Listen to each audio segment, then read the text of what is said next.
চাব পাৰে কি এনেকা কৰি লৈ আনিছে চা মাছ গাড়ীতে কি ধুনীয়াকৈ প্লাষ্টিক ফিটিং কৰি লৈ আনিছে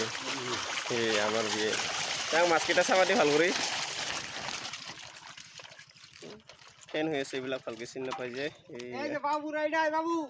এইগিলা মাছ পুখুৰীত দিয়াৰ কাৰণে লৈ আনিছে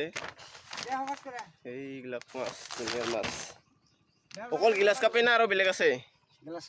অকল গিলাচ কাপ ফেন হৈ আছে যে সেইকাৰণে চিনি নাপায়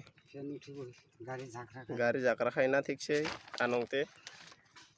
সেইকাৰণে ফেন উঠছে এইবিলাক মাছবিলাক আনিব দিয়া হৈছিল মানে পুখুৰীত দিব পিতাহঁতে পুখুৰীত দিব তাৰমানে তাৰ কাৰণে অনা হৈছে আৰু সেইকাৰণে আজি আনি দিলে আজি জুখি জুখি পুখুৰীত দি আছে বেছি দিয়া নাই মানে মোটামুটি 21 কিলোমান দিছে আৰু আগতে দিয়া হৈছে সেইকাৰণে আজি আৰু 21 কিলো দিল